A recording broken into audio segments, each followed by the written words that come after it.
Hello दोस्तों, कैसे हैं आप सभी। आई होप कि आप सब बिल्कुल स्वस्थ और ठीक होंगे। तो आज एक और जो नया टॉपिक मैं आप लोग के सामने लेकर के आई हूँ, ये टॉपिक जुड़ा हुआ है हरियाली तीज से। दरअसल हरियाली तीज 11 तारीख को यानी कि 11 अगस्त को इस बार मनाया जाने वाला है। सावन के महीने में हर साल हम देखते हैं कि सावन के महीने में मौसम तो सुहाना हो ही जाता है, इसके साथ साथ में त्योहारों की लड़ी भी लग जाती है। और ऐसे ही अब एक बार फिर से सावन के महीने में ये हरियाली तीज होने जा रही है और हरियाली तीज का अपना एक खासा महत्व है। इसके पीछे का महत्व भी हम आपको बताएंगे।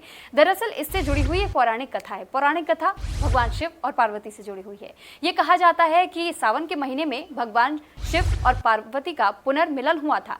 और सावन के महीने को इस वजह से भी खास माना जाता है क्योंकि अगर इस दौरान आप व्रत करते हैं, पूजा पाठ करते हैं और भगवान शिव को याद करते हैं तो कहा जाता है कि भगवान शिव और पार्वती दोनों ही धरती पर विराजमान होते हैं इस पूरे महीने में। और इसी वजह से इसे बेहद पावन महीना माना जाता है। और कहा जाता है कि अगर आप कुछ भी मन्नतें मांगते हैं तो आपकी मन्नतें भी पूरी होती है। लेकिन जो हरियाली तीज का हम जिक्र कर रहे हैं, हरियाली तीज क्यों की जाती है? हरियाली तीज दरअसल वो सुहागिन औरतें करती है या फिर जो वो नव विवाहित औरतें करती हैं या जिनकी अभी शादी नहीं हुई होती हैं, वो भी रख सकती हैं ताकि उन्हें बिल्कुल शिव जैसा पति प्राप्त हो सके। और अगर जो कि विवाहित हैं और साथ ही साथ जो पहले से हरियाली तीज करती आ रही हैं तो उन पर भी ये चीज़ लागू होती है कि वो पूरे दिन का उपवास करती है। और हरियाली तीज के अवसर पर जब किसी महिला को अगर मान लीजिए कि बहुत ज़्यादा प्यास लग जाती है, आपने अक्सर देखा होगा कि एक झूला बना होता है, झूले का इस्तेमाल किया होता है। इसके पीछे भी कहानी है।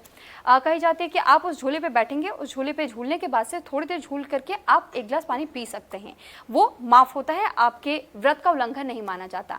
और हरियाली तीज में अगर आप पूरे विधि विधान के साथ आप पूजा पाठ करते हैं, साथ ही व्रत रखते हैं, तो फिर उस व्रत का फल आपको ऐसे मिलेगा कि आपकी जो भी मनोकामनाएं होंगी बहुत जल्द आपके भोलेनाथ सुनेंगे और उन मनोकामनाओं को पूरी करेंगे। लेकिन आपको इस बात का ध्यान रखना होगा कि हरियाली तीज का जब आप व्रत करते हैं तो व्रत के दौरान आपको 16 श्रृंगार करना होगा। और 16 श्रृंगार आप यानी कि सिर से पैर तक बिल्कुल जो साज श्रृंगार के सामान होते हैं औरतों के, उस तरीके से बिल्कुल आपको तैयार होना पड़ेगा।